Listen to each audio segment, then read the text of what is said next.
one of the. Yeah, the King's move brings him a lot of hate. Not from me, not from a lot of people, but a lot of observers have a big problem with the King's move. What's wrong with being a little bit controversial? That's fun. I get so passionate about it. I get so angry, because there's this saying like, "Oh, can you beat him in a hook? Can you beat man? Win, Yeah, win. that's all that matters. That's it. Just win, and don't talk to me about anything else. Yeah. If you can win with style, win with style. But don't talk to me about anything but winning. That's the priority. So you had this match with Michael Todd. Yeah. So I was in a terrible place. I guess I get so screwed up with the years. It's 2022 now, right? No, it's 2030. What are you talking about? Yeah. That's right. I think it is actually 2030. We're way ahead of schedule. Yeah. Oh man. That's right. So when was this? This was like a decade ago or no? No, this is like a year and a bit ago. Oh, this So is very recent. very recent. Yeah. Okay. So I got really sick. Is that the match? Yeah, this is the match, right? Okay. Awesome match. So this match is for the Legacy Hammer. So we invented this thing called the Legacy Hammer, and Michael took it from me in, I think, 2018. And then COVID shut everything down, and Michael went overseas to try and set up, because at that time, Michael was a North American champion. He beat me, and he went to Dubai, and he organized this great big match with Levon. And the whole thing fell apart. Organizers, leagues wouldn't let it happen, but there was still an ability to have a match of significance happen. So Michael's like, "Who do you want?" And I'm like, "Let's give Devin a rematch." And I'm like, "Yeah, yes!" And I was really sick at the time. I had DVT, I had pulmonary embolism, I was mentally in a terrible place, and I got offered the match, and I just totally turned my life around, and I committed really hard. Yeah. And What happened in this match, by the way? oh, I just totally destroyed him. Yeah. I just beat the piss out of him. Yeah. Michael's a good friend of mine, but Yeah, there's a lot of camaraderie. Yeah. And you guys talked afterwards. It was yeah. great. But we fight like brothers, like, so we let each other really fight hard against each other. But so I knew, strength and mass, they go hand in hand. And I committed to just getting as big and as strong as I could. And literally, I was eating pancakes every day. Bacon, pancakes, every sloppy bit of garbage food I could eat. I was trying to eat healthy also, but if there was garbage food, I'd eat it. What do you mean bacon and pancakes isn't healthy? What are you talking about? Exactly. But people should go watch. There's a video where you make like the Canadian meal of bacon with some bacon cooking tips, water. That was interesting. Yeah. And then obviously pancakes and maple syrup all over the whole thing. Yeah. Yeah, you're making me very hungry, Lex. I've caused more diabetes than probably gonna get in trouble karmically for making the world obese. You should probably write a book, The Pancake Diet. Yeah. Devin Larratt's. Yeah, I think I will do that one day. So you said mass and strength go hand in hand. Just at a big level about arm wrestling, what's more important? Strength, power, endurance, skill, strategy, or mental toughness? Like, how do these components all come into play in arm wrestling? They're all important. You can use everything, and you can adjust your strategy based off of the tools that you have. I would say if I could pick ever just one thing to have more of, I would say that it would be strength gained while fighting. While actually arm wrestling, so not off the No. So you get stronger from arm wrestling. How do you get stronger from arm wrestling? Like in jiu-jitsu and grappling, you can get good by training with people much technically worse than you. So with white belts and blue belts, it's actually beneficial. Agree. Because you get to work stuff out. Right. But I wouldn't say it develops like that intensity and power required to go against people at your level. So how do you balance that? Is it okay to go against people that are much weaker than you, or do you really have to go against people at the same level? I think that a blended strategy is probably the best. I'd say kind of a rule is whatever you do, you get better at, right? So you want to be kind of as precise as possible. You don't want to get hurt. Um, and it's just about investment. And the answer is not always the same. Things are going to change. Uh, I am currently a big believer in what I call tower building, right? So you have to do a lot of volume to build a great tower. You need to have a ton of volume. So when you look at how to best build volume, you want to do workouts that aren't particularly challenging, that make you feel good, and do them so that when you add them all together, you get the biggest number. So many easy workouts a day that are as specific as possible, in my opinion, is the best way to lay the foundation for an extreme peak. And precision, right? Like there's no more precise way to get strong at arm wrestling than arm wrestle. So, how often can you arm wrestle? What's your training regimen? You've talked about this as the climb. Right. What is the training process to get great at arm wrestling? Well, again, it's going to depend on what level you're at. The answer at the beginning might not be the same. For me, a guy who's been doing it almost 30 years, I have to harvest. I have to harvest energy from clubs. I call it cosmic punch. Sorry to interrupt. You were here in Austin, Texas. You are in Austin, Texas, but you were at what was it called? The water tank. Yeah. And you had an awesome crowd. It was great. I get to watch it. I get to interact with a lot of those guys. Yeah. Just amazing community, amazing human beings. I got to talk to Dimitri in Russian and in English. He's an engineer. His wife is an engineer, so he's a brilliant dude, but also one of the toughest, I guess, guys you faced there. Yeah. But you faced, I don't know how many people. It must have been hundreds of matches. Yeah, the bar was full. Yeah, and that for me is a perfect training scenario. Yeah. So if I go in and just kind of I'm like a lightning rod, and I just absorb everything that I can get from people, all their effort. That's perfect. That's perfect. But I'm lucky because I'm in a place that I can handle it. If I was losing or failing, this would not be optimal. But because I'm strong enough, I've been doing it long enough that I can kind of absorb it without damaging me. This is perfect. This is perfect. I typically, when I'm training up for a very serious match, I'll try and do that 3 or 4 times a week. And then the days in between, I will just do blood flow rehab. Blood flow rehab. I will never hit a PR, a record. I'll never do it anymore. I don't do it. I used to. A lot of things change. That's why I say there's a lot of ways to do it. This is currently a system that's working very well for me. So when you say PR, you're not aggressively chasing a peak. You're just building and building and building. Yeah. My only peak that I care about is for this cycle, the 25th of June. That's my only PR. Let's talk about the 25th of June. Oh, yeah. Let's talk about Levan Siganishvili, the Georgian Hulk. Yeah. Question number 1. Is it possible to beat him? He is widely acknowledged as the most powerful person in arm wrestling today. Is he beatable? And if so, how? Everybody's beatable. Everybody's beatable. Levan is incredible. He is what this modern peak of arm wrestling represents.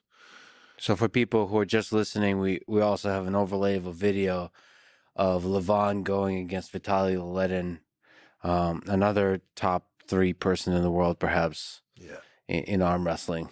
Yeah. And Levan's the guy on the right, just big. I love it. And the aggression. Actually, sort of underneath it all it seems to be a teddy bear, but when he turns it on, it's raw power. He's the full package. Levan is he represents the pinnacle. There's Dennis in the background. He's like, I want to be back in there. Yeah. Levon has a lot of bases covered. He's curling 300 pounds with one arm. I mean, the strength that he shows for arm wrestling is so far ahead of the field. Is very, very strong.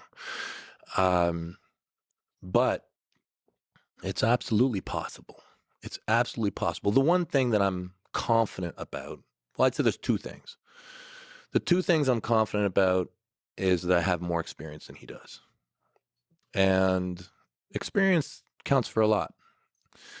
The other thing is my ability to breathe and recover. So if ever there's an opportunity for the tide to turn, that's, I think, where he'll never get it back. So I think if I can somehow find a hole in his game, then yeah. So you want to hold off the initial like assault of power, and then wear him out, and to find the hole, and then. So how much of that is mental? How much of it is just the physical ability to do for your muscles to have the endurance to hold off? I like to make the sport bigger. And a lot of things that most arm wrestlers believe the sport is, I always try and push those boundaries. So there is definitely a mental aspect to it when you're faced with something that you've never seen before. That's when things like experience comes in. He can become surprised, where what's a surprise for him is routine for me. So my adjustments will be more precise, more accurate. Yeah, that's how I get in. That's how I get in. Yeah, I play a dirty game. You know. So some of it, how important is confidence in the whole in the progression of the match? Is there ups and downs of confidence? Like, holy shit, I actually have a chance to win this. Holy shit, I'm winning this. You're done. There's some of my favorite moments. I don't know if those are fake or not in terms of your expressions. If it fake it until you make it, but whenever you shake your head or whatever, you make it apparent that It's you finished. believe the match is finished. And I wonder if that gets in the head of the other person when you start to actually. So I'm sure you're doing things in like precise, detailed things with your hands to also indicate that you believe they're finished, but you're facially just, You see this? yeah, quit. Yeah. Oh, that's right, because it's So, facing the other. So yeah. that's ultimately what the battle is about. It's like it's you're done. It's you might as well give up. Commitment is so important in anything that you do, right? Like I always kind of try and bring things to a level of commitment that's uncommon. I think that that's a lot of reasons why I do well. It's because I just get so committed in the whole process. And by the time that I actually show up to fight, I sometimes just wish that they would kill me. You know, I wish that they would, because that's how far I want to go. Like people talk about like how committed are you to the match? Like if you're committed to the match and you lose, you should be hurt. Yeah. Like I'm often unhappy when I lose a match and I don't have an injury. I'm like, damn, I'm like, what the fuck? Like I should have. Like I feel like I didn't commit. You know. I don't know if you know who Dan Gable is, the wrestler. Oh He yeah, he was on. he was on the podcast. Yeah, Yeah. yeah. He talked about his whole career. He dreamed of working so hard that he can't get off the mat Right. by himself, and he was always he's disappointed ultimately at the end of his career because he was always able to get off the mat on his own accord. So he wants to, yeah, leave it all on the mat just from exhaustion. So that's what commitment looks like. Yeah. But what is this process? What is this climb for? Probably the toughest match of your career. I would say the most epic match in arm wrestling history. I mean, it's really building up. You are you said North America. I mean, I think by accounts of many, you're one of the greatest arm wrestlers ever. he is one of the scariest arm wrestlers ever. And so this match, by the way, where's it happening? It'll be in Dubai. In Dubai. Yeah. June. So what does the climb look like? The climb for me, what I have to change in my life always. People talk about being a professional. I've always loved the sport. I've loved it like crazy. But to me, the path is about simplicity and removal of distractions. I do better and better the more I get rid of everything, nothing else, so that my life is just the goal, just the target, and everything else is off the table. And that's where I need to get to, where there's nothing between me and him. And every single day you're putting in the volume. Every day, all day.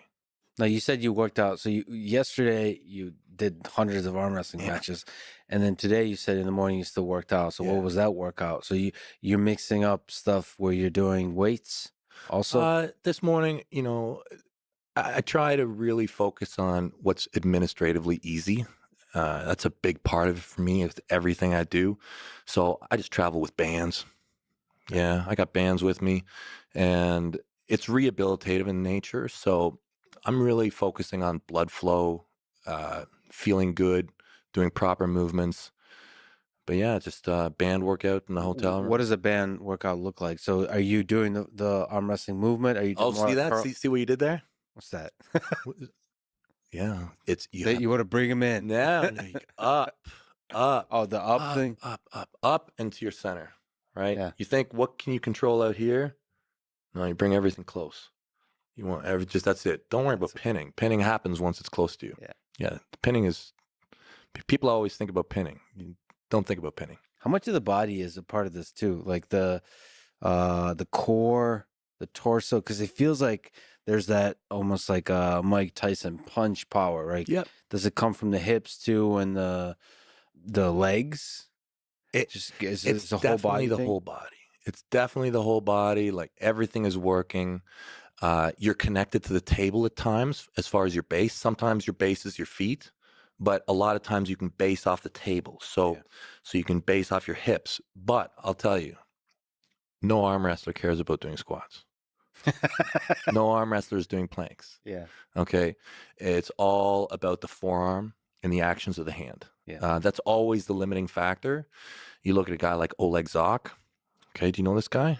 Oleg Zok. Yeah. Marvelous. He's a total hellboy. He's my inspiration to what I call pumpkin training. But what's pumpkin training? Probably we'll get into that. But I only train my right arm. That's it. Mm-hmm. Yeah, with homework. But back to full body. It is full body. My good friend Matt Mask, when he arm wrestled me, he actually blew his internal abductor in his leg. Mm-hmm. So yeah, people walk away from tournament, their calves can be sore sometimes. It happens. But no, there he is right there. Yeah. Oleg, he is a real life hellboy. he's like 170 pounds there. Look at his arm. Look at his arm. It's crazy. Yeah. Yeah, he's totally crazy. That's you doing left right there. So by the way, Levant, you're going right. Yeah. Yeah. So can you say more about the mental side? Are you visualizing what it takes to beat him? Are you trying to get in his head? All of these things. So do you think it's possible to get in his head? There's definitely strategies that you can do depending on who it is you're facing. It's very good to know who it is you're fighting and choose the correct strategy mentally. But I always follow a process when it comes to my mental preparation. When I'm far away from an event, I just always build up my opponent. Build them, I respect them, to a point where I almost start to fear them and start to believe that they'll beat me. And this is a very vital part of my preparation. And that's where I am right now with Levant. I just build them up into this thing that scares me. And it forces me to be responsible, because I don't want to lose, I want to win. So the greater my opponent, the greater I can build their worth in my mind, the more motivation it gives me. Um, then there comes a point when it changes, and then I start to degrade them, and yeah, that's when it normally starts to get fun. And normally, by the time I face them, I just try and completely dominate from every interaction from start to finish. Uh, yeah. When in the actual moment of the match, like in the moments leading up to it, what's the feeling? Is it fear? Is it confidence? Anxiety? What's going through your mind? I love to fight. I love it. I always have. I there's there's every day where you have the distractions of life, and then there's really living in the moment, right? And it's whatever you love to do, and that's when you can really be free. I'm free when I'm fighting, right? So you put me in that good fight, and I just love it. And I don't think about the past. I don't think about the future. I just think about killing that dude in front of me, and I enjoy that. And just being intensely in the moment. That's it.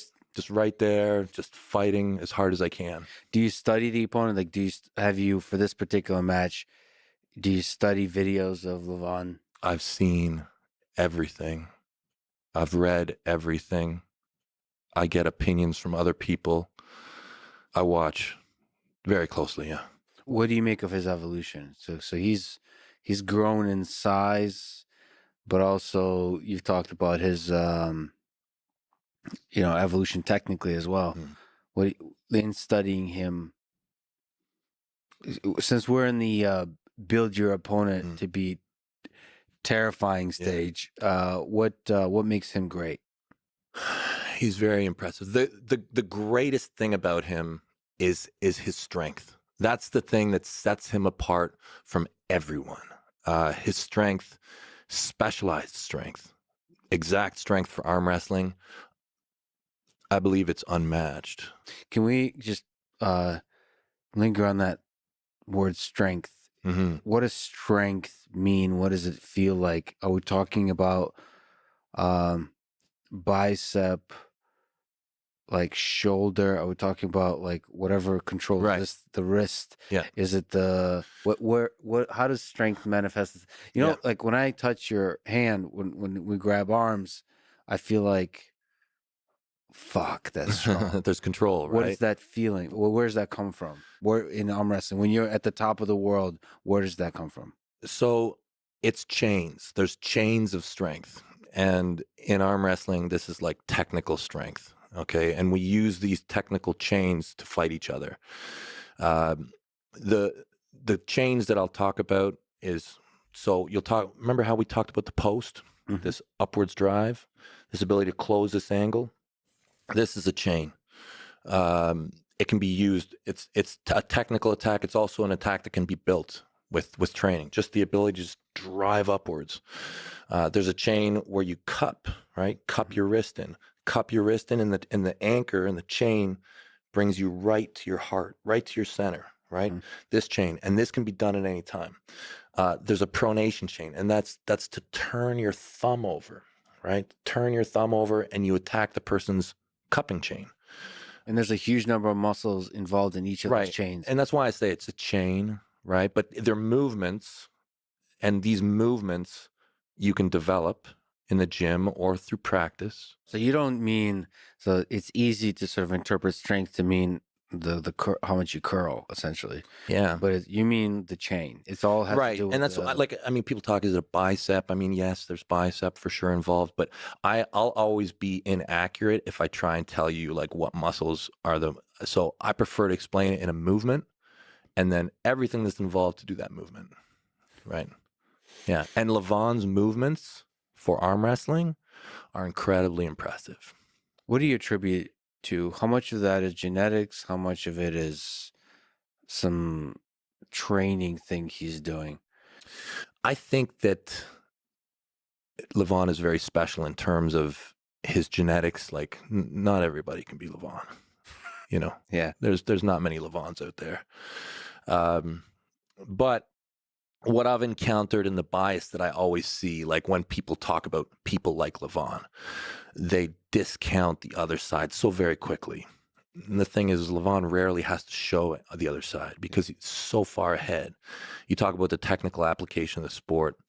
He so rarely needs to show it, but he's clearly incredible. If you watch his progression, he came up having very difficult technical struggles to overcome. Georgia is a great country for arm wrestling. Like there's this guy, Gennady Kvikvinia, who no one would ever say is not technical. And, you know, it took him years to defeat him to a point where now it's not even a discussion. Yeah, you talk about the progression. They had a lot of battles together over the years. Yeah. It's fascinating to see the tides turn. Oh, yeah. And once they've turned, it's like completely different level. Yeah, I mean, he's got strength. He's got technique. Some people will argue that his technique is flawed at times. They've shown matches where he hasn't shown the best technique, but he still won.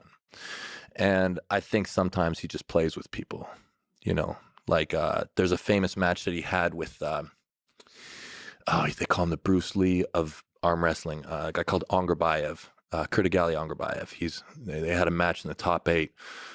Great match. Kurtagali is like 220-pound guy from Kazakhstan, brilliant technician, but power-wise, you know, not in the same world. And Kurtagali did well, even though he lost 6-0. He still did well. But in my opinion, Levon didn't care. Levon was like grabbing him low and just like, whatever. Like, I will show him things that he's not seen before. I will. He hasn't competed often in this rule set, which will be a challenge for him. But yeah, what can I say? Like Levon, he's Everest. Yeah. Yeah. Yeah, you are seen by basically everybody as the big underdog. But you're also even in the Eastern, I mean, I talk to Russians a lot. You're not reading my chats. You know that moment in Rocky when they start cheering for Rocky? Yeah. You're kind of they love you. They want you to win. And just, you know, it's not even And guess what? Now that just the someone's in battle here, stream's itself over. is inspiring. And it's like the culmination of your everyone. career because Everyone that's watching right it's now. you know, you were at the top Goodbye, for a long gents. time, but it's like it's almost like it should be over for you.